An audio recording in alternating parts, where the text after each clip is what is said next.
Hey, everybody. What's up? This is Mike. And this is Oteil. And we just wanted to tell you guys that we are going to be taking a brief break and restructuring and recalibrating, doing a little construction here. And we just wanted to come on and say thank you. Yes, and we want to say thanks to Osiris for helping us put out 136 episodes. We really hope that you guys have gotten a lot out of what we're doing, and we're planning to do a whole lot more. Absolutely. Yes. Thank you guys so much at Osiris, and please support and listen to all of their great podcasts. In the meantime, during this construction, we're going to be over at our YouTube channels. So if you subscribe to Comes a Time podcast on YouTube, Oteil Burbridge on YouTube, Mike Finoia on YouTube, we'll be posting a whole bunch of content, new and old. And you can always join us over at our Patreon, which is patreon.com/comesatimepod for weekly content. And we really can't thank you guys enough. We're taking a quick little break, and we'll be back with you shortly. So thank you so much, and we will see you on the flip. Real soon. Peace. Loyalty described as, do you care? And I care, and that's why I'm on this show. Comes a time, here we go. I'm a sucker for Oteil, man. I saw that same feeling that I have, that would he filled a void that I didn't even know existed. It feels so good to, as Ben said, to try to do something about an issue as opposed to complaining. If you can't help, don't hurt. If we could just all get out there and throw cream puffs at each other, maybe things, instead of bullets and angry words, it would be better. When you stop laughing, you stop living. There's a worldwide surge in interest in mushrooms. It was deep, man. It's not that TM makes your mind quiet down there. It already is. We're just stuck up here. We've lost access. Jumpin' Jack Flash came out by the Stones. So I thought, all right, perfect, man. I'm gonna drive. And I started driving through the neighborhood, and I got a text from Mick Jagger. People saying that, what we do is non-essential. Well, playing those few gigs that you saw me at felt pretty essential to me. It wasn't like they were clapping from here. It was they were clapping from here. My view of things is that death is the last and best reward for a life well lived. Like it's the strangest of places if you look at it right, If you're liking what you're hearing, head on over to patreon.com/comesatimepod and get your bus pass for an extra episode every week. Hey, everybody. Welcome back to another episode of Comes a Time. That's Oteil. And that's Mike. We have my good friend, Lil John Roberts, drummer extraordinaire. I met him. He was close to a teenager. I think he might have been 20, 21. But, I mean, he's a really special human, first of all, which you will see on the podcast. But just to give you a short list for those of you that might not know, let's just say Stevie Wonder, Janet Jackson, Michael Jackson, Prince, George Benson, like George Duke. We could just go on and on and on. Like, it just goes on and on, the number of people that he's worked with. And they love him for a good reason, every last one of them. That was a good one. Yeah, it totally was. And that was he's another guy that, like, man, I'm so stoked that I get to do this with you, because I get to, like, meet the person behind the music and the person behind the kit, or behind the, the performance. And it's just so nice to see how loving and down to earth and, like, peaceful and centered and all these people are that we get to chat with, comics and musicians alike. And he just is like, that's a guy I want to hang with. That's a dude I want to like sit down and bullshit with. You know what I mean? Like, that's what I came out of this feeling. And that's a good feeling when you have that in a Zoom conversation over a computer, 2-dimensional. When you get to meet that person, it's like, oh man, like, I could feel you, like, that's a great feeling. Good stuff. That's you know what I mean by that? About. Like, the magic and the spiritual part. Like, how is he after all this stuff? He's playing with Wynton Marsalis as a teenager. Right? Yeah. As a what the hell? teenager and going through, but he's still a really nice person. He's still alive for his journey kill him. He's in great physical shape, but he's in great spiritual shape. Like he's mentoring other people. He's teaching at Berkeley now, in Boston, and just, man, what a great cat to. Hey, those are lucky students, man. I think one of my favorite parts of this is, and I don't want to, no teaser, no, spoilers.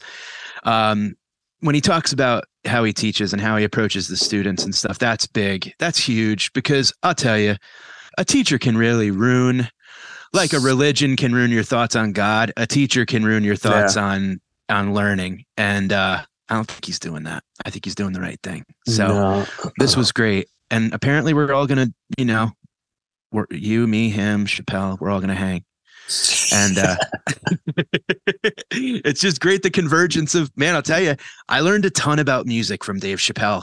I really, really did. Yeah, interesting. Cool. Like from his show, like he would have all these great musicians and artists on, and I learned a lot from him. So it's so neat when that, that world, that bubble just keeps growing, like Little John's so lucky he gets to be the house band for all that. Yeah. It's like, you that's pretty bastard. I love it. Couldn't happen to a better guy. No, he's awesome. And you guys are going to love him. And thank you so much for spending time with us on the podcast, Little John. And folks, listen, head on over to YouTube and subscribe to the Comes a Time podcast channel. Head over right now, click on YouTube, subscribe. We're going to be doing a lot of live drops from over there. We're going to be doing some just us hanging, and you can join in and you could be a part of the hang, and go over there and just sign up for alerts, because we'll be alerting you soon. So and head on over to Oteil's YouTube page, my YouTube page. I'm dropping stand up.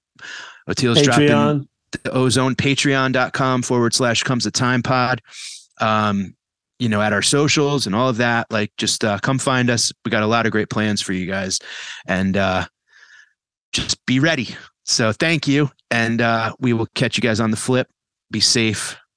What was on your shirt, Oteil?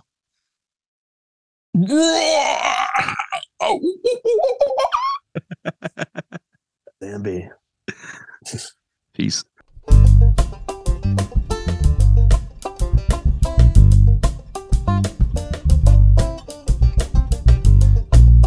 Eric says we're good. All right. And we do intros later, so we just hop into it. And dude, honestly, I'll just tell you, like, we don't really talk about music that much.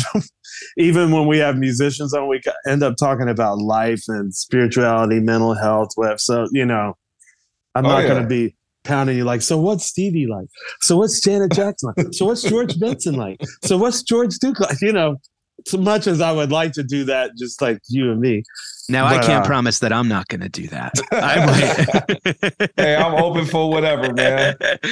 Well, I think Lil Jon played with some of your rap heroes, Mike. Yeah. I think. Don't you know the De La guys? You know everybody, John. I don't know. I don't know the rap and hip hop thing as well as Mike does. Yeah. But I know Lil Jon. You know everybody. Yeah, well, surprisingly, I did play once with De La Soul, but it was with Dave Chappelle. Like he brings all these people to his barn. He turned a barn into a club in Ohio. It's crazy. Yeah. So D Nice is the DJ, or DJ Trauma, and the way that it's set up, it holds like maybe up to 300 people in the barn, right? So one side of the barn is the DJs on the one side of the stage. The other side of the stage is where the band is set up. And Dave invites all of his friends just come there and perform whatever songs they want to perform. And the band, we pretty much, we know ahead of time, sort of, who might show up. So we might rehearse some of their songs and then be ready for them to show up. So De La was one of them that came and performed before the pandemic. Oh, man. And you know what today is? Do you know what today is? Today's the De La Day. De La Day. We're recording this on De La Day. It's the first day that their music is being streamed on all platforms. And how unbelievably sad that Dave died a couple weeks before that happened. One of the founding members. Shout out to De La and Trugoy. Man, I love them so much. And I played it all morning. I took a couple walks with my dog. And I love De La, and it's so sad the way that happened. I mean, they waited so long for their music to be released, to be streamed, and he died a couple weeks before it happened. Yeah, they had an amazing show last night. I was watching it on somebody's live at Webster Hall. Yeah. Oh man, everybody showed up. It was so much love on the stage, and some of the most iconic hip hop artists performing, together. It was awesome. Do you feel that there are just certain artists that can obviously transcend genre, but transcend even music as far as like what they like? De La Soul, in a world of hip hop in that era that they came out, were so unique. They were called hippies, but they were known to beef if they had to.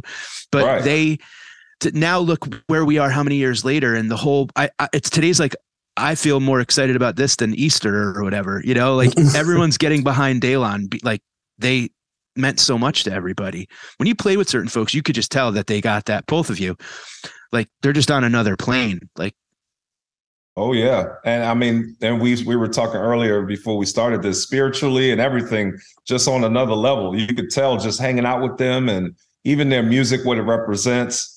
These cats, they're not playing around. Like they really live what they're talking about. Yeah. Yeah. Yeah. As you have, man, you're such a dude.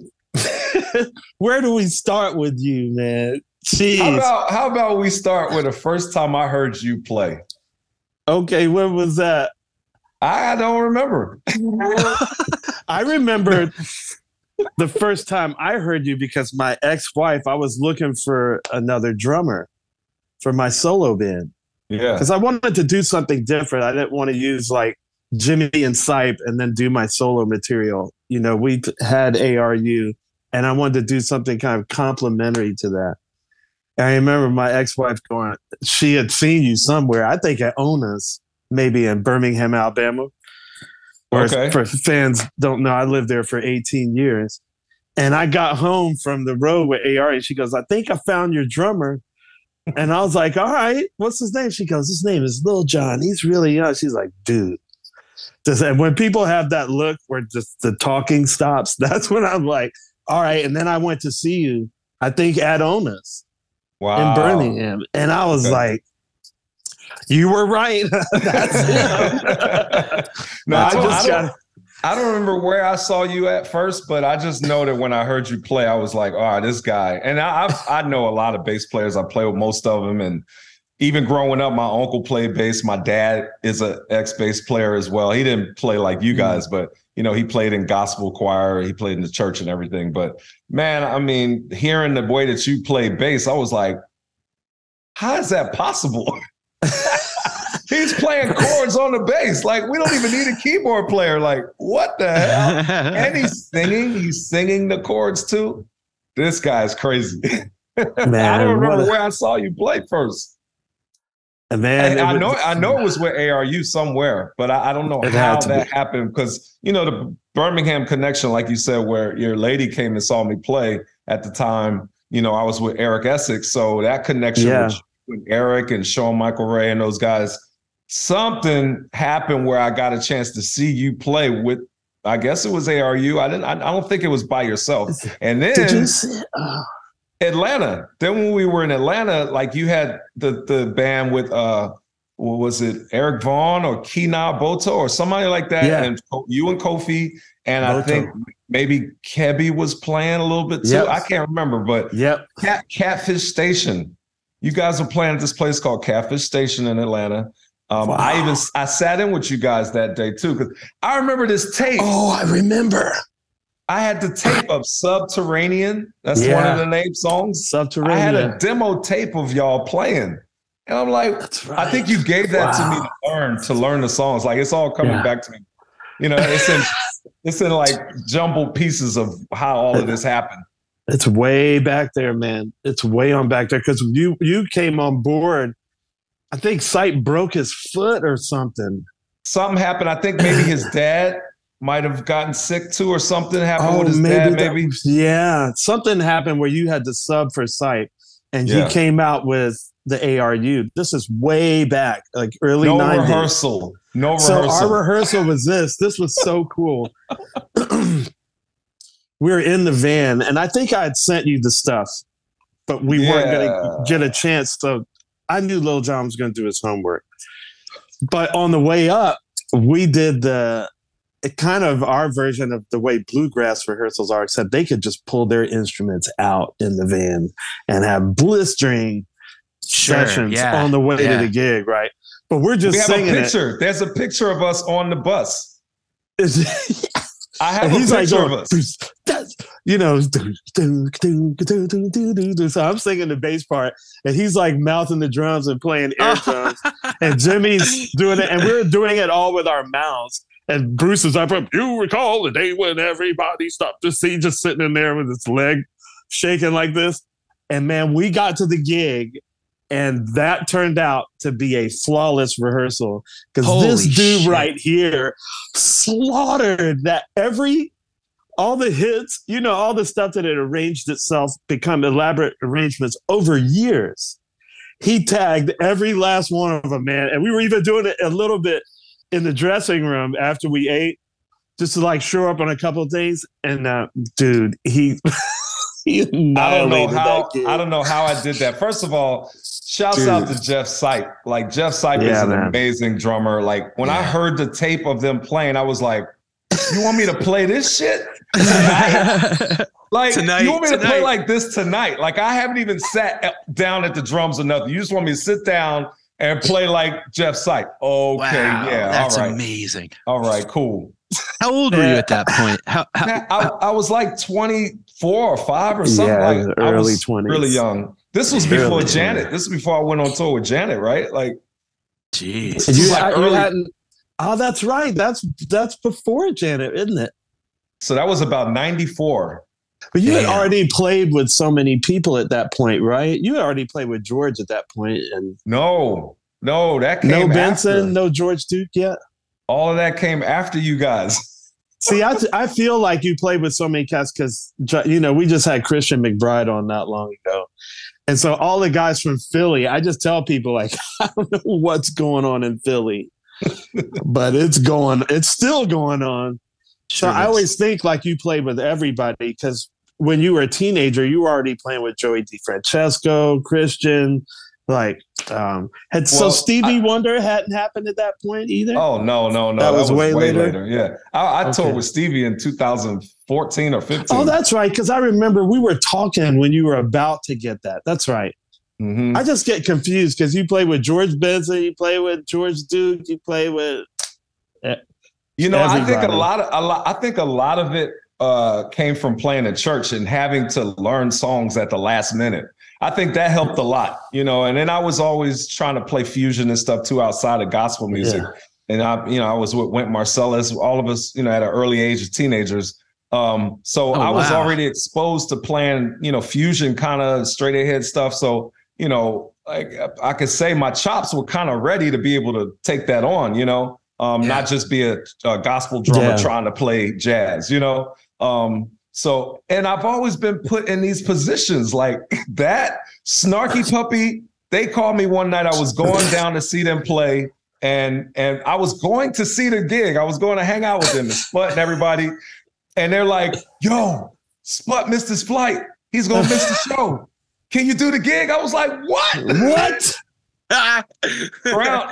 Ground Up had just came out. One of their, first monumental records that just came out. And luckily, I had listened to some of the records. So I was like, okay, I kind of know some of these songs, but not really. Kind of know. Like, it's like odd meters and shit everywhere. So Mike's like, man, we need your help, man. We don't have a drummer tonight. And it's a packed house. Everybody in Atlanta's there. I'm like, hell no. What the fuck? Dude, it's like a minefield. Those gigs are like a minefield. So when you have to sit in quick. Yeah. Yeah. So same thing with O'Teal that I had to go through. We got in my car outside of the venue. Mike is playing the songs for me. He's counting out the rhythms. This is how this goes right here. This is how this figure goes. I'm like, 1, 2, 3, 4, 1, 2, 3, 4, 1, 2, 3, 4, 1, 2, 3, 1, 2, 3, 1, 2. I'm like, oh my God, man. How am I going to do this? Like, wow. Oh my God. Sold out show. I mean, everybody's there to see Sput play, like myself. Yeah, thanks. Sput's my boy, me. Exactly. Just like the rest of us.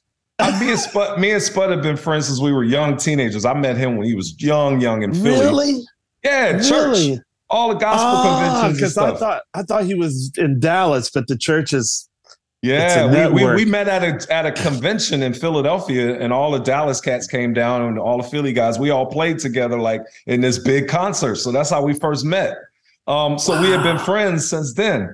And then I've always been a fan of his playing. Like later on, I'm like Tone and God's Property, all the stuff that he's done, the gospel stuff. Yeah. So I'm like, I'm going to hang and see Spud play. This is going to be a treat seeing him with Snarky Puppy for the first time, and I got to do the gig. I'm like, what? Yeah. And the thing is that the harsh, cold truth is the reason they ask is they know you could do it. Even though there's a gun up your butt, loaded with the trigger, hair trigger, it's like, it is what I get. People, fortunately, I can't read music anymore. So that gets me off the hook. I'm like, hey, man, you got to go call one of them guys that can sight read this, bro. I'm out. Man. Holy cow, I honestly have to say it's God, man, because it's not me at all. Because I could not pull that off without some higher power, what's mystical, helping me do this, man. Like in my mind, what I'm saying, I'm going to do this. I have to do this. Like I can't. Yes, we're doing lose. it. Yeah, we're doing it. It's going to happen. Well, I want to talk about that because, you're teaching at Berkeley. Is that where you are right now at Berkeley in Boston? I'm home right now, but yeah, I'm at Berkeley Monday through Wednesday every week. So I know you're not up there teaching on math. I've been saying it a lot in a lot of interviews. I'm like, look, man, I'm doing magic because I'm not up here doing math. So it makes me, if it was just numbers, it wouldn't have this emotional effect on people. So I know you're teaching people. What's the magic part you're teaching? The spiritual part, the part that can't be written down or even mimicked. Right.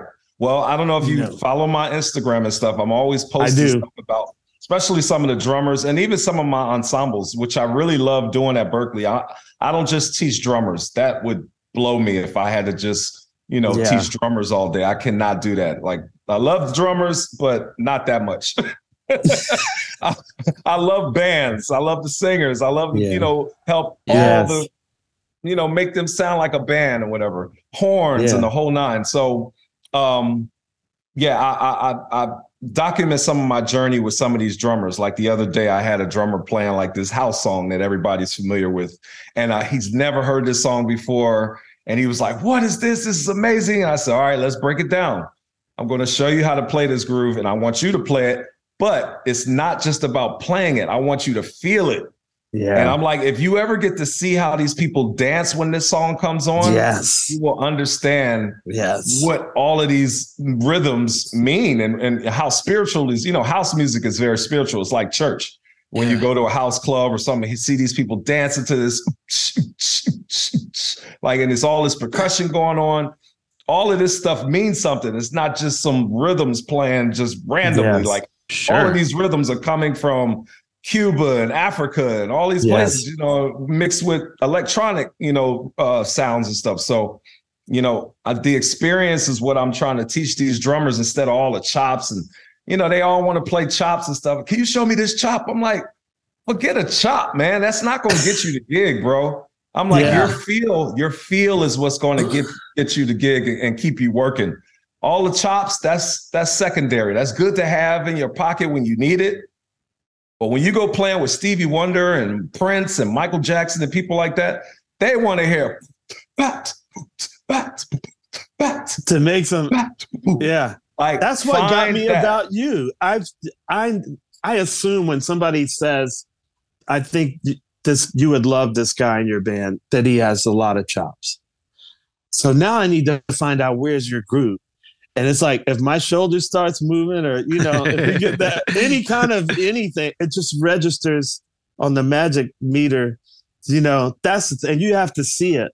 I felt that playing with African drummers from Ghana from the age of 7. When you see them play and then you see the dancers and you see how it all goes together, Colonel Bruce was the same way with me. I don't know if I really would have understood Sun Ra and a lot of the older blues guys and the old bluegrass guys unless I had seen it. And then when I saw it, I was like, oh, if you want someone to learn a groove, like you say, we got to go to the club and put you in the room with that groove. And now you know what it feels like.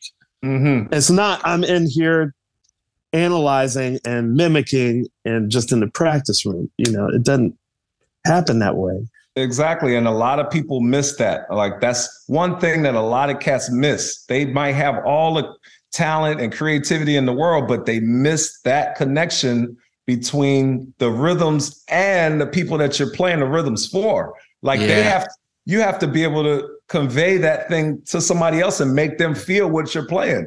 Oteil's a bad drummer. Oteil is an amazing drummer, by the way. So he knows what's up. He'll sit down and play the shit for you. Like, nah, man, it goes like this. Oh, that's cool, man. Yeah. Well, I'll tell you, it was last year, Oteil. I can't believe it's already almost been a year. Or maybe close to a year. You and Weedy, we went to Weedy Brima played Blue Note, and Oteil flew up and sat in, and I got to, he invited me to go, and wow, just the whole, that whole band. Oh my God, dude. And the drummer, the bassist, Czech Ndoye, who's Baba Mal's musical director, he keeps calling me, man, you got to come to Senegal, to this island, Gori Island, where all the old Ngoni, this is like the original bass. He's like, all the old dudes live there. I need at least 5 days. And he wants to put me there. He's like, if I could put you there. Yeah, exactly. Right. I'm just like, I got to get somebody to keep these kids for 5 days. And I need 3 nannies to help Jess because I got to go. Man, that's like going to Wakanda. Exactly. That's what I'm saying. I just called Weedy and I said, look, man, because I was trying to get Bill Summers to teach me. And he's been so busy, I can't get him to respond to me. So I just called Weedy and I was like, look, I need the lessons. Tell me where to get the djembe. I want the good one. I don't want that crappy djembe, that commercial djembe. I want that real djembe. And help me, man. He said, I got you on Zoom. So he's getting me the djembe now. And I'm going to start doing these lessons because I want to learn what the rhythms mean. Yeah, man. Oh, this rhythm is for the river. This one is for some Orisha, the folkloric back, or whatever. Like I know the rhythms. I've been cut off from what their original meaning is. Man, that's going to change everything for you. Dude, I know. It's like caterpillar butterfly shit. Yeah. Absolutely. And no one in that room at Blue Note that night left the same. Like it was, he took us on a journey. Dude, he was so captivating and so amazing. And Blue Note's that kind of sit down tight New York West Village room. Yeah. And he had us all up. And it was it was popping. Yeah. Man, and he's got generations and generations of chops, but that heart, nobody can teach that. Yeah, man. That was at it. That show will go. I've seen some phenomenal shows. That's going to always be easily one of the top 3 experiences ever because Weedy could play a cardboard box and the shit sound amazing.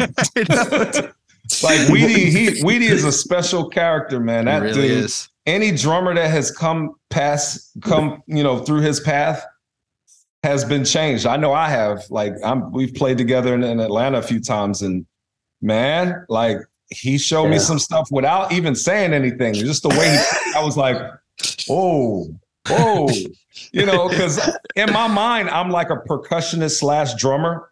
Like I feel like I'm a percussionist first, then a drummer. Like when I play drums, I'm thinking like a percussionist, just so you know. Mm.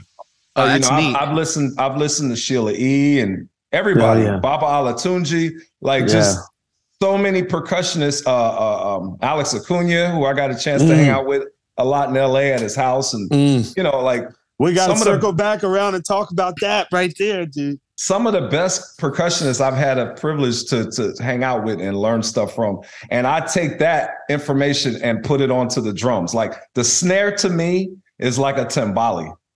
That's how I hear the snare. And that's what made me tune my snare the way it is too. Because a lot of people are like, yo, how does your snare sound like that? I'm like, the first thing that I heard was a timbali when I was younger. because my uncles played drums, so I would always play percussion next to them, and that's how I started learning how to play the kit, because I was playing timbales and cowbells and congas and stuff. And once I got on the drum set, it was just like, God. It was like, I was playing all the stuff I played on the timbale, on the snare now.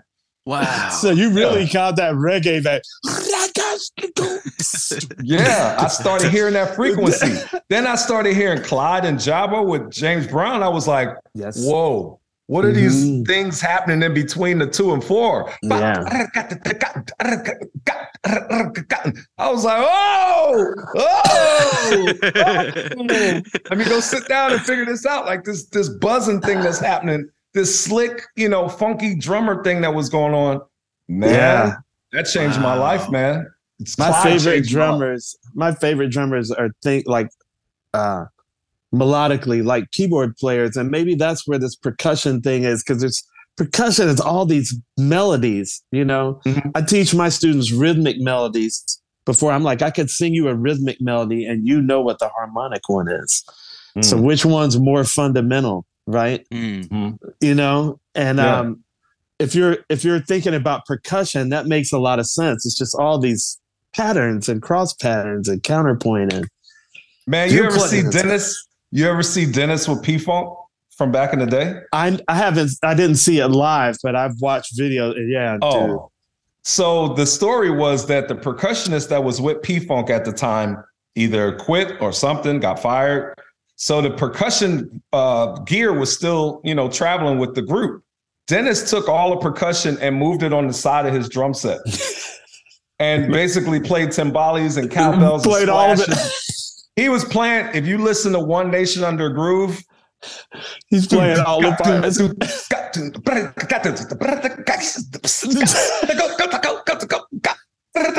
Like he was doing all the percussion parts while he was playing the beat. I was like, "What is this?" Freak. See now, Oteil, that's when I say I believe in extraterrestrials, because. But that's what I'm saying. But it's all the same with the Bibles, with all fairy tales, Star Wars, Harry Potter, aliens, whatever. This mystical thing, this magic thing. That's what I keep getting at. It could be music, it could be swimming, it could be whatever. But when you see someone do the impossible, it's what Sun Ra talked about all the time. He said, I deal in the impossible. So if you want to mess around with me, I'll show you some shit that is impossible. Yeah, right? Yeah. So when you see that, when you see Derek Trucks at 11, you go, that's impossible. You see, like, I remember this band. I'll just call them out because I don't care anymore. But, it's all good. But Kofi played with this R&B group called After 7 a long, long time ago. And they got rid of him to get somebody cheaper, I think. Well, they didn't realize Kofi had gone and checked their albums out, and he was really big into synthesizers. And you can split the keyboard on a synthesizer. So with 2 synths, you can have 4 synths. Well, Kofi was doing the whole arrangement that they had probably one guy do over, or multiple guys do, like 8 different things, and he had it all. So when they replaced him, they were like, where's all the other parts? It's like they left with Kofi. That is amazing. Oh, that's so funny. So then they hired another guy, and 2 of them couldn't do it as good as Kofi, and then they asked him to come back. I was like, wow. Yeah. He was playing 3 or 4 people's parts at the same time. 2 of them couldn't do it as good as Kofi. Now that's just there's Jedi. There's some people have more midichlorians, whatever you want to call it. Kofi got him, Dennis got him, you got him, Mike, you got, we all have them. So like that's the thing to me that's most exciting about life, music, whatever, is finding that and then helping these kids believe that they have it and helping to get it out, which, John, that's what you're doing there. Like, God bless you, man. I'm trying, man. Now let's go on the other side of it. Some of these kids think they already have it and they don't. You got to thank TikTok and Instagram for that, right? Yeah. Oh my God. Do you put them on blast? Do you blast them? In a way, but not. Like, you got to be careful with some of this stuff, politics and how much money they're spending to go to this prestigious school. And you got to be careful. Like, so. And they have the most fragile ego anyway, obviously, since they're probably the loudest parents too. He's like, Little John's not saying I said it. You didn't. It's okay. I don't know what to teach there. I mean, look, I'm not going to play games with you if you're a student of mine. Like I will let you know what's happening. If it's happening, if it's not happening, I'm going to let you know. Yeah. Because that's definitely my job. I'm not supposed to just let you fly by and just get away with whatever. So, yeah. Well, those students have your name on it too. Right. Oh, you had Professor Roberts. You should be killing. Oh, okay. Yeah, they carry that. That's right. That's generational right there. Yeah. So I find ways to let them know if it's happening or not, man. You're teaching the next teacher, Exactly. Yeah. Hopefully. Yeah. That's how Colonel Bruce did me. He was like, I ain't got nobody to answer to. He would just be like, you're giving me 20% of what you really have. That's what he used to call me and Sipe and Jimmy. Wow. His 20%ers. And we thought we were hot shit, dude. And he was just like, he blasted us. He was a great guy, man. Like I got to get close to him really quick when I was with you guys. Like we had just one long run that I did with you guys. We were on a Winnebago. We were traveling on a Winnebago. I mean, but we had so much fun, man. I don't even think we made any money, but it didn't matter. No, we did. I can guarantee we didn't do that. You're like, I'll answer that one. So much fun, man. It was so much fun, and musically, I mean, it was like being in heaven, man. Playing with you guys and with Colonel and Kofi and Jimmy Herring. Yeah, Jimmy Herring. That was on. That was on. Yeah. There's a tape of that Ithaca where David Earl Johnson came out. Yeah. And man. And Trucks sat in that night. Derek. I met Derek for the first time with you guys. It was in New York. I don't know if it was in New York. Because Wayne came, right? Wayne was there. Wow, dude.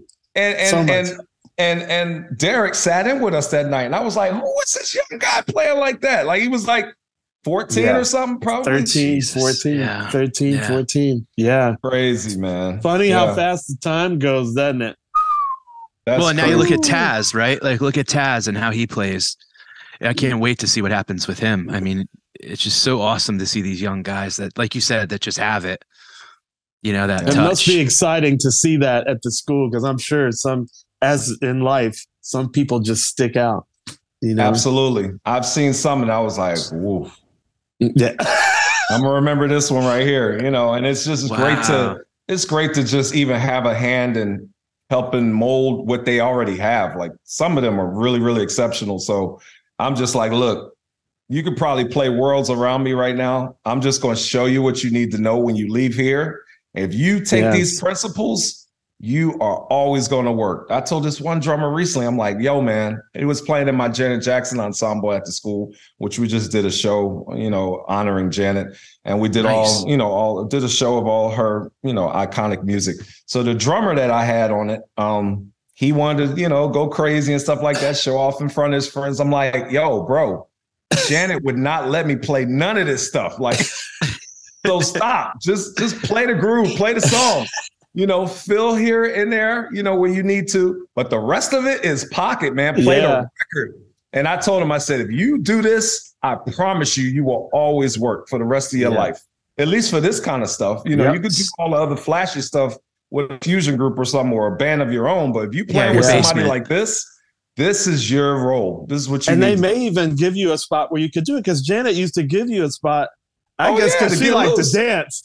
And dude, Little John was going off, bro. Like, it was like Carter Beauford in Dave Matthews Band, where they let you go.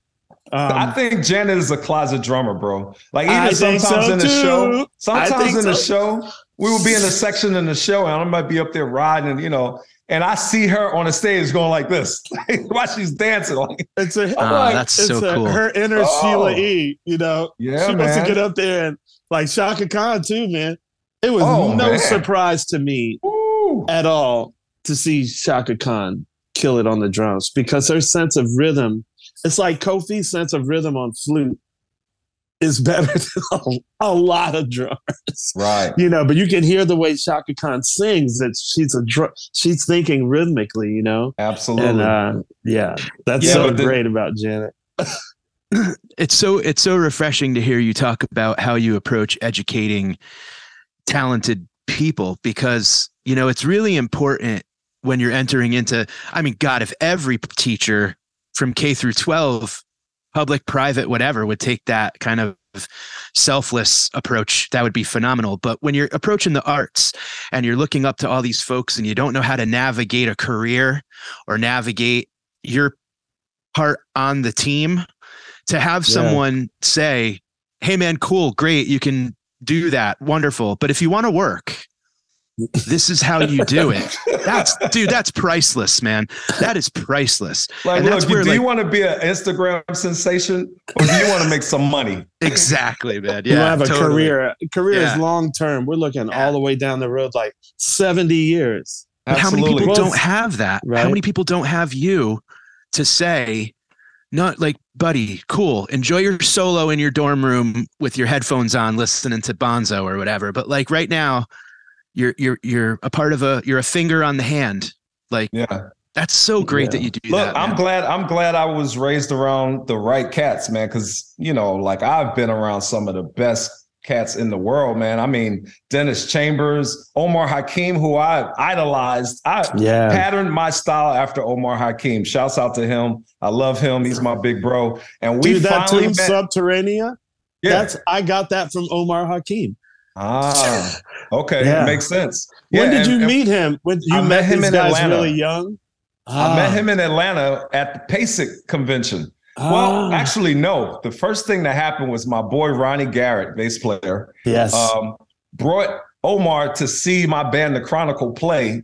The week we were playing at the Funk Jazz Cafe, like the early stages of this event that we used to do every year, the Funk Jazz Cafe. He brought Omar down, and the Escovedos showed up too. I don't know how they found out, but they found out where we were playing. So Sheila wasn't there, but Dad, Pops, and Juan and Peter, all of them came down to see us play. And I didn't know they were there. We just went through the gig and played. And Ronnie told me later on, he's like, yeah, man, I had Omar here. I was like, what? So the next day I go to PASIC and I go to their sound check. I see everybody, I meet them. They're like, oh man, your gig was amazing last night, your band, blah, blah, blah. I'm like, wow, thanks. I go see the concert that night. Pop Escovedo gets on the mic and he says, I went to see this young guy play last night with his band, and he blew me away, and I want him to come up there and sit in with the band. What? He blasted. I was sitting in the audience like, they want me to come up there and play with them? So I went up and played, man. We played one of the Latin songs with his band and all. Nice. I get off the drums and he's like, okay, I got another drummer friend of mine that I want to come up and play with us as well. Omar Hakim's in the building. I'm like, shit. So I'm going off the drums. He's coming up on the drums, and I'm like, Omar, I love you. I'm like, I mean, it was like seeing God. Like this was the person that you have been like patterning your life after, man. Like especially on the drum wise, you know. And I'm like, bro, you don't know what you've done for me in my life, and we'll talk later, you know. So we talked later, man. We kicked it off. Years later, after that, that was 1 year later. That was 94, 95. Omar invites me over to his house. I'm in New York. I go hang out at his house. We have dinner. You know, his ladies there. We all kicking it. I'm staying. He's like, man, you know, I'm kind of tired, whatever. Like, he's like, oh, just hang out. You know, take a nap if you want. I go up to one of the rooms. I take a nap. He's on the phone talking to somebody, right? I get up, I come back downstairs. He's off the phone. He says, yeah, man, I just got off the phone with Janet's management, Rex Salas, and, you know, a bunch of them called me. I'm like, you doing the gig? Cool, that's going to be great. He said, no. They called me asking about you. They wanted to see what I had to say about you, you know, possibly playing the gig. You go, I got to go take another nap. Yeah. What are the chances that I was at Omar's house when they called him? Amazing. This was all destiny, man. I was like, no what? coincidence. And he said, man, I told him, coincidence. I told him that they should definitely get you on the gig, man. So I hope you get it. You almost went home and went to sleep, but you went up, took a nap. You needed the rest to prepare yourself for that news. It's the revelation. Man? Yeah. It's to me, not anymore, man. I don't believe in coincidence. I'm wearing a hat. I'm going to go get it in a second. My manager's company, he has this hat and sweatshirt that says no coincidence. I don't believe in it anymore, man. I don't know how this stuff is planned out, but it happens down to the second, the millisecond. I mean, every instance in your life, man, the people that you come across, the reason why you meet certain people, you don't know what it is at that moment, but later on you find out like, wow, even the things you witness versus the things you don't. You know, it's like I think a lot of times about the stuff you don't see or the stuff that you don't hear about. It went over your head. And maybe for a reason. At the time, you weren't ready for it. Exactly. Yeah, exactly. I had a good one recently, man. I was watching that documentary on Colonel Bruce, and there was a poster. It was Grateful Dead, Allman Brothers Band, and Hampton Grease Band at the Atlanta Sportatorium in like 1969. Holy and I shit. just saw I was like, that's your life. You're good. You are good. Oh, wow, dude. Yeah, dude. What? It's crazy. Like, it just all was sewn up in one thing. And I was like, all right. So this is damn. Hey, that's why we got to be careful what we think, man. Like good and bad things. Like we've really got to be careful of what we think because those things definitely manifest. Like I was thinking about playing with Janet before I got the gig. I thought about playing with Stevie Wonder. Like one day I'd love to play with Stevie. One day I'd love to, work with Michael Jackson. That would be so crazy to like record something with him. Man, Prince, I would love to like play with him one day. All of these things I said before it happened, man. It was like, and boom. Hey, God said, I made you like us. Creative. Exactly. Yeah. God spoke all this, into creation. If you speak it bad or good, you said it. Right. You said it. I saw a post recently. Somebody said, God, take the people that out of my life that aren't for me or whatever like that. Something about taking people out of my life. And he said, be careful of the prayer that you pray, about taking people out because it might just happen or it will happen. And it might not be the people that you want to be taken out. You just making a random prayer about taking people away that aren't good for me or whatever like that. And all of a sudden, all these people start vanishing. And you're like, I didn't mean that person. You know what I find is I don't have to pray for the people to go away because as I and it's not me doing it, but as I'm able to raise my vibration, it repels a lot of the people that it's like when you reverse the magnets and you can't get them to come together. It's a force field. It's a frequency, right? That's what we always try to get back to on the podcast. Like, what is this frequency that we could tune ourselves to? We certainly see how it has the effects in music, but what about in just our lives? It's amazing. Yeah. And it's so funny, the things that the intangibles, stand-up comedy is stand-up comedy. If you're comfortable doing it, great. But like you said, like you could have the chops, but do you have the heart, right? I'd watch my heroes. Yeah. I'd watch Dave Attell walk into the club with bags of candy for the staff. Just that little thing that he thought of, that sets the pace of the energy that the staff has as they greet the audience, as they sit down to get ready to hear his show, and probably not meaning it. He just set the tone for a really incredible experience for everyone. Right. And it's just watching that and watching him, and just a tiny little thing like that is it spreads like ripples. Exactly. He put a good vibration out and it rippled out. And now that's in the whole room. That's not just bags of candy, dude. He didn't have it, as simple as that, but it was a tone. Frequency. Yeah. Yep. He dialed it. He dialed that frequency up. Yep.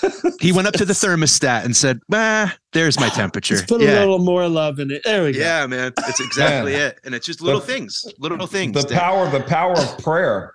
The power of prayer can change. It could change the whole mood of a room. You know, like before we go on playing and things like that, just a little prayer. It doesn't have to be nothing deep. Just God bless my performance. You know, pray for everybody that's involved here.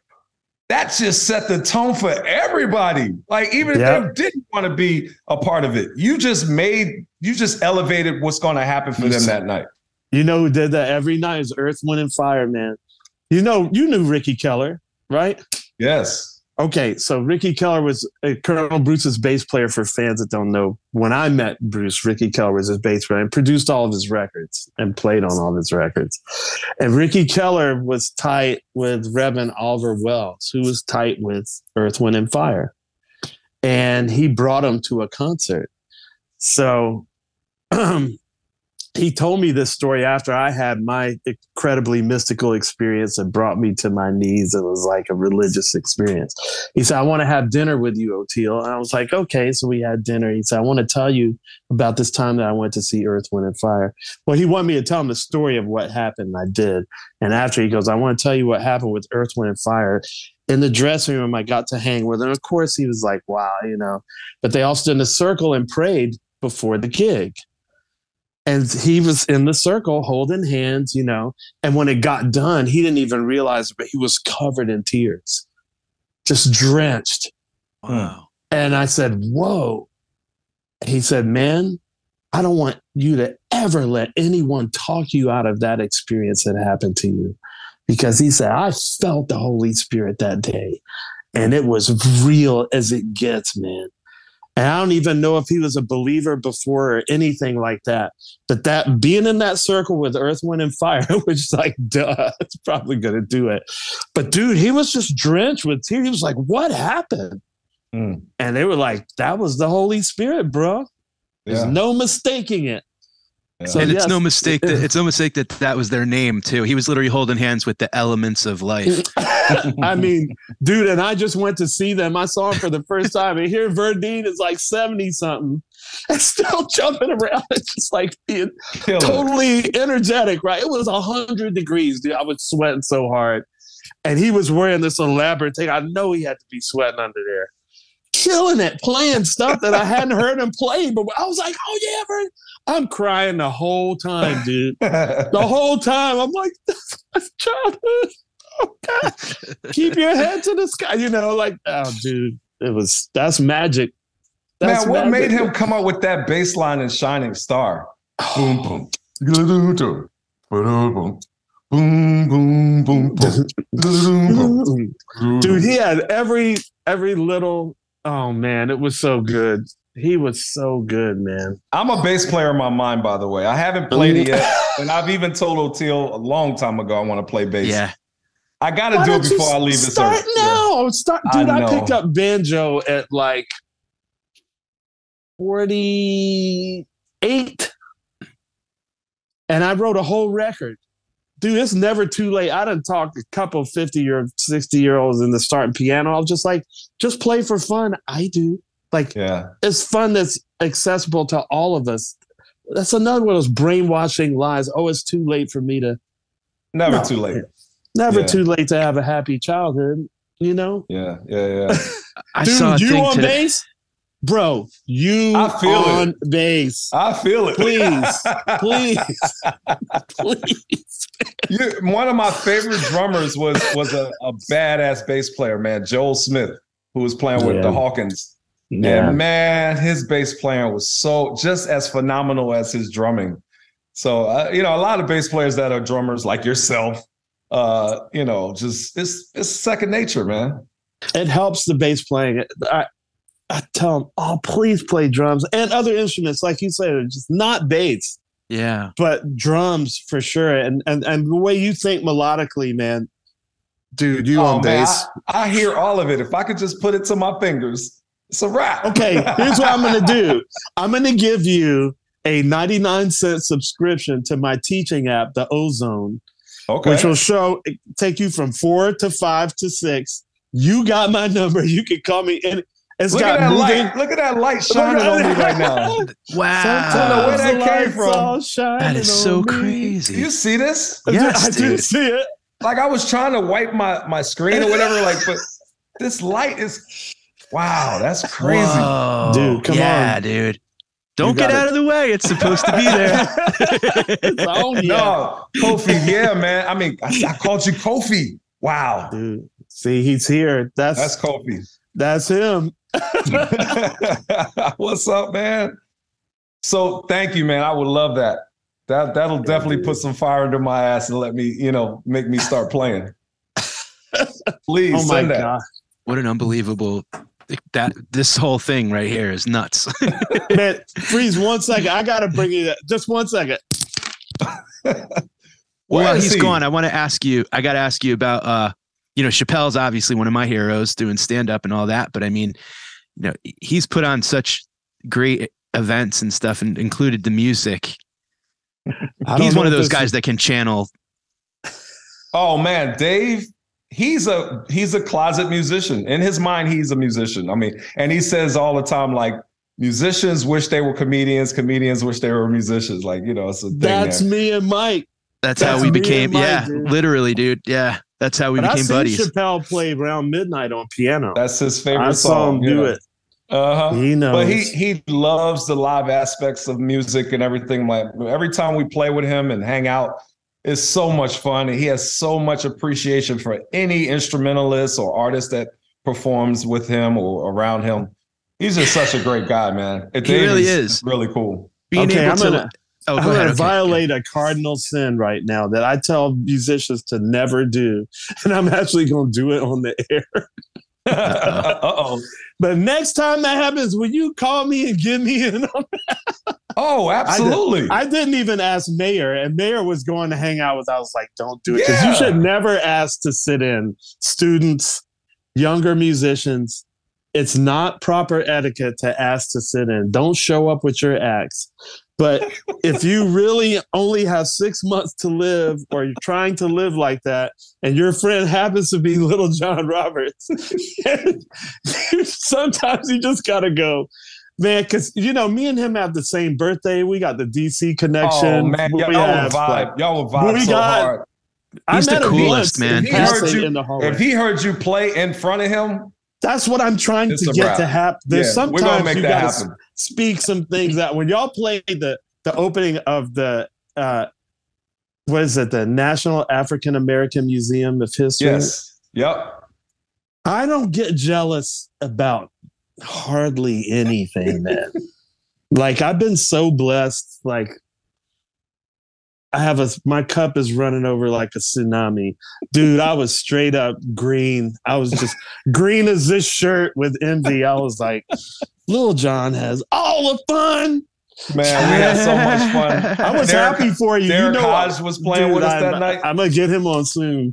I was so happy for you guys, but I was just like, no, we're going to get you up to the barn. When they start doing that again, Fred Yonette, if Fred Yonette sees this, who handles the music side of everything with Dave. And the comedy too. And Fred is in DC. Oh, yeah. I mean, we can make a whole hangout of it, man. All you got to do is just get there. Yellow Springs, Ohio. I'll go gas the car up, OTL. I'll come pick you up. Bro, it's perfect, too, because Ohio's where, like, Bootsy and Ohio players are like this funk thing in Ohio. Man, Ohio's got something in the water, like Philly, But Cincinnati, every time I play Cincinnati, Bootsy would come to the show, man. He'd bring him and his lady. Oh, man, he'd just be sitting on the side. Like, the last time I played there was like with Music Soul Child, who he really loves, and both of them are really cool with each other. Every time we play in Cincinnati, he's in the corner hanging out like, over there going like this. Dude, like, you're doing something good when you're just grooving and you look over and there's Bootsy. Like, bro, I played with Bootsy. On the Monique show. We did Rather Be With You, and we did the boom, boom, boom. What song is that? We like to party. I forgot the name of that song, but we played those two songs.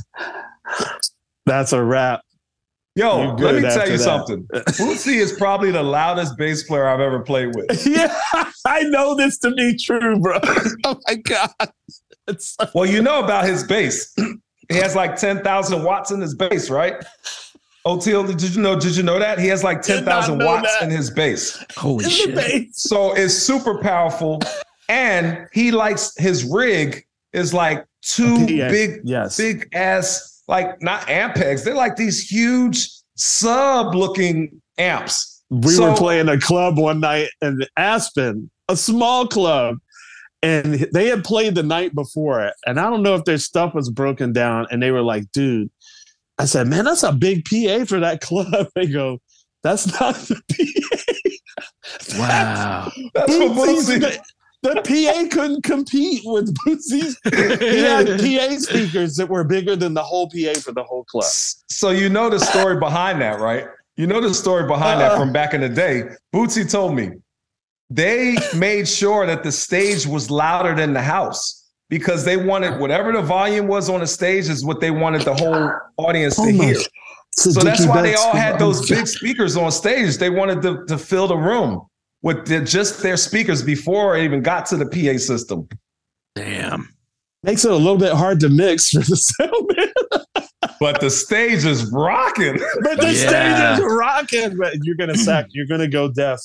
You're gonna go deaf. That's why they can't hear now. The Grateful Dead did that. They had the wall of sound. Remember the wall of sound?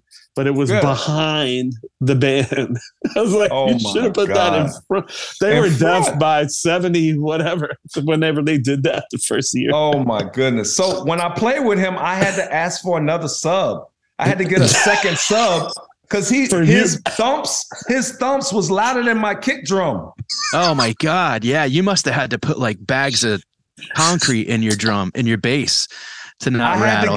I had to use two big subs. Jesus. Just so I could hear more of my kick drum because his bass was so loud. Like if you walk past the bass, if you walk past his rig and you had like long hair or whatever, like a girl or a guy with long hair, their hair is just that's hilarious. Oh, that's so funny. I've been listening to Praxis a lot. Animal Behavior with him, Bernie Worrell, Buckethead. Man, it's just so good, and he's unbelievable. That's a guy I'd love to meet. Bill Laswell produced that stuff. Yeah, I think so. So good. Yeah. Oteil, I'm going to text you a video of us rehearsing. Dude, please. I got to play. I'd rather be with you. I got to play with Bernie Worrell a couple of times before he passed away, thankfully. Boy, you talk about the X Factor. Talk about an extraterrestrial. Yes. His anything magic that he touched. Wizard. Yeah. He's really from another amazing. planet for sure. John, did you ever have a chance to check out Dave work out new stuff at the Cellar ever? Did you ever come to the Comedy Cellar with Chappelle in New York? I've been in other places where he just sat in, just trying stuff out. Yeah. Can I tell you? And I want to, it's just like, he is, like you said, he's a musician. Like we would have these, new material nights where we would go up and try to rattle off a couple new thoughts or whatever. Every time Dave would hit the stage, it was just like, he changed the entire like atmosphere and tempo of the room where it was just like, now we're operating on his time. Now everybody's operating on his clock and he's going to take his time and pace. And he'd stay up there sometimes 3-4 hours just thinking out loud. Yeah. And he'd bring up Busta Rhymes. He'd bring up.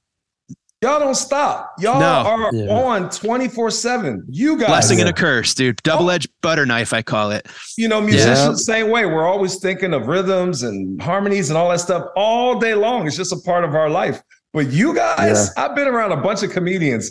Y'all are always trying something out on somebody. It's hilarious. It's like we're assassins, dude. Performing. I had to tell some of my friends, like, "Hey, man, can you just shut it down now?" Like, you know what you got to do? You got to light them, because this is the thing with comedy. I've been doing this in life now. When you're a comic and you're on stage, the way that they let you know to wrap up your set is they light you. They'll go like this. This means 2-3 minutes, wrap it up. So in life, if a comic's working some shit out on you, just light them, dude. They'll die laughing. That's our secret. Light people. Yes. I'm going to use that from now on. I do it with like I'm sitting with other comics and I'll just go like, wrap it up. Let's go. You're running long. Well, some people, I mean, can you imagine being married to like Robin Williams? Or can you imagine being like, I couldn't imagine being married to me. I'm not just like always on. She's got to be a special girl, right? Dude, man, I just saw this. Look at that. Oh, Bootsy, man. Wow. Where's that? At the Is that grocery in Cincinnati? store? This was at the Monique show. This was a TV show that I played with Monique. You know, the comedian, actress. So that was 2010. And that was the time that he came on. Like we had all the best guests come on that show. It was a late night TV show. So we were the house band. Mm-hmm. Wow. Dude. So I just saw it in my phone. I was like, oh, let me show him this because I was trying to find a video that I'm going to send you. But it's incredible. You're going to dig it. It's incredible when you go to those late night studios, like you see Conan and then you see where like Max Weinberg and the band is. And it's like on TV, it looks so huge. But when you get into the studio, it's tight, man. Yeah. It's tiny. Yeah. You know, I met John Stewart. I gave him a lesson. Good friends with Dave. Did you? Oh, awesome. Yeah. So he was hanging with drums? Dave. I shouldn't be surprised he plays drums. A lot of comics play drums, man. Bill Burr plays drums. Bobby Kelly plays drums. That's Jay right. plays drums. Yeah. Bunch of people. He came to see me play one night because they were in town. So I had a gig that all of them came to after their show. And John's on the side just watching and smiling and everything. I'm like, you want to play? He was like, so I let him sit in with the band. He had a great time sitting in. And he came to me and he said, man, what are you doing tomorrow? Are you really busy? Do you have any time? Like, could you come to the venue and like give me a lesson if you got time? I'm like, sure. I took a little kid down there, took a kid down there and just showed him some grooves, man. He played it right away after I showed it to him. I was like, that's awesome. So every now and then we'll text each other and just, hey man, how you doing? You know, just checking on you. I love him. I hit him when they honored him at the Kennedy Center. And just congratulated him and everything. So John is a really great guy. Yeah. You can tell, man. I love that guy. I know we've been keeping you a while, but we can't let this hour pass without talking about Wayne Shorter passing. That really got me yesterday, man. Yeah. Last night. Yeah. You know, we've lost a lot of people. It's been a steady stream. And I'm glad that he was old and, you know, had such a rich life. But man, that's a big one. I just had to sit here and cry for a minute, man. That one just hit me like, you know, it's been since the Colonel. That, you know, I mean, obviously Kofi and my dad is huge, but that was a big one, man. That was a really big one. He influenced all of us, man, in so many ways. You know, he left a huge legacy, though, that we'd be happy about that he did that, man. I mean, he lives a full life. And the music is there. Yeah. The memories, the music, everything is there to look at any point in time that you want to. It's funny. I was just teaching one of my students Endangered Species. Yeah. I was teaching him how to play Endangered Species. Wow. Yeah. And Patitucci, one of your faculty mates, was playing most of this last stuff that Wayne did on Earth. Wow. You know? Man, he hit me on my DM and I freaked out. I was like, Patitucci? He's texting me? Oh. Yeah, when I'm like, bro, you don't understand how, like, I was listening to those guys as a teenager at church, you know, because that was my first experience of fusion jazz and everything outside of gospel music. That was my first experience of the music. Yeah. Really? Was the one with a lot of church musicians, I'll let you know, we all were listening to Dave Weckl and the Electric Band, Chick Corea. Interesting. You know? Yeah. See, the Chick Corea for me goes back to the 70s, you know, the Stanley, Lenny White, Al Di Meola, Romantic Warrior, all that stuff.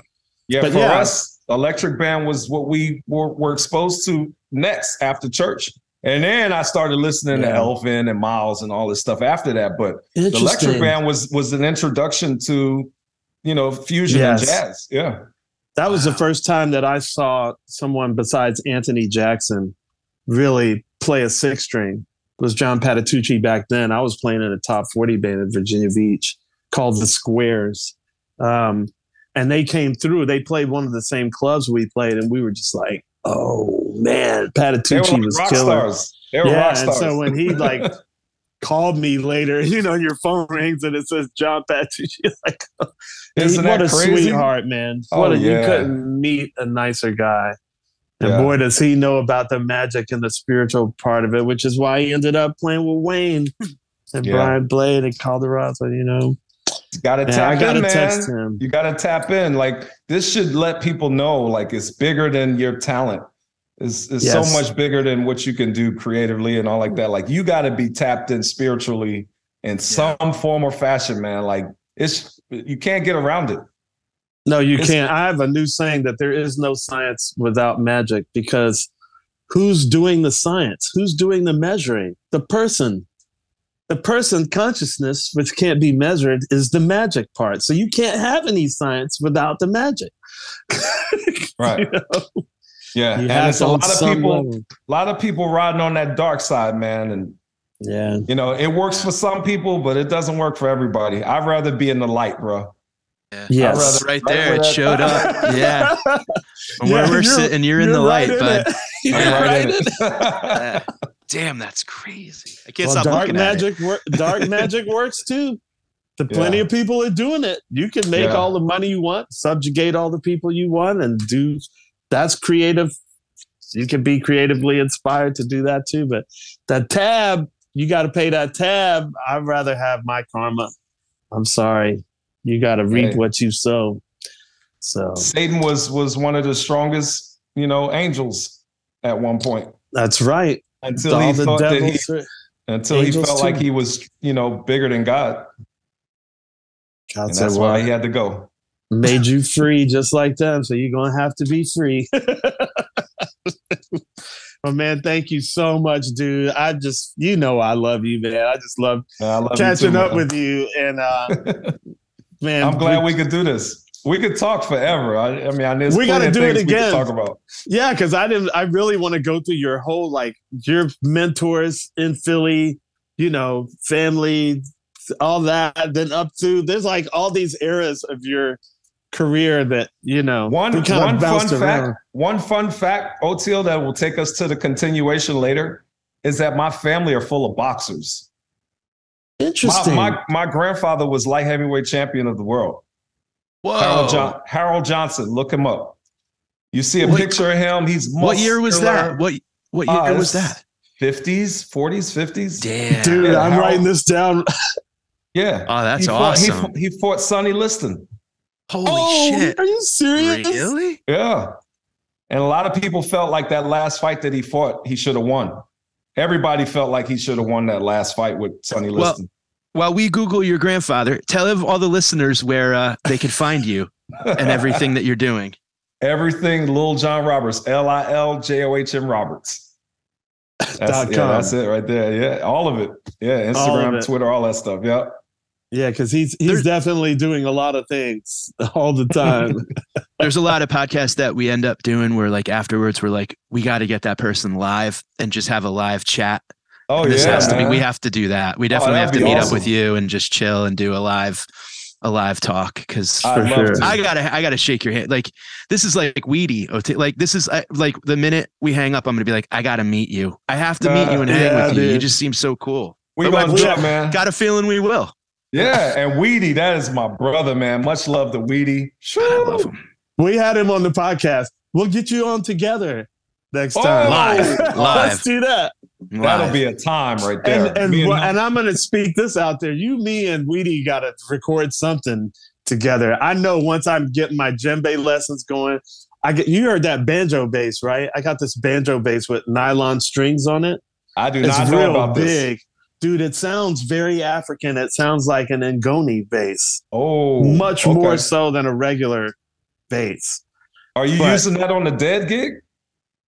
No, but I'm using it, like, I want to use it with John Medeski. I want to use it in these new projects that are like where I want to really dial the ancient frequency into the future frequency and so that's what I'm thinking about. You, me, Weedy, banjo bass. Oh man, yes, please. Man, by the way, I haven't recorded with you since that last record we did with you and Kofi. Yep.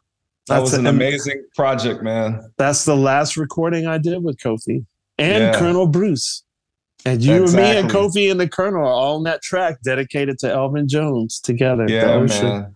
Some beautiful stuff on there, bro. I still remember the feeling when we were recording that stuff, man. It was the vibration was so high, man. It was so uplifting. So thank you for letting me be a part of that. Dude, let's do 10 more. I'd love to. I love you, man. Absolutely. Love you too, man. Hey, good meeting you, man. Totally, bro. And while I'll we're putting see you stuff out there, I want to tour with Dave Chappelle. So now it's out there in the universe. Now it's out there. There it is. And we'll be listening to your guys' album when we're on the road on the jet. See, that's how you got to do it. You got to be specific when you ask God for stuff. Got to be specific. Yeah. So no pressure, guys, but record this album so I can get on the road with Dave. I'm not getting any younger. Let's go. Bye, guys. All right, man. Take care, y'all. Little John. Thanks. Love you. All right, buddy. You too, man. Bye-bye. Later.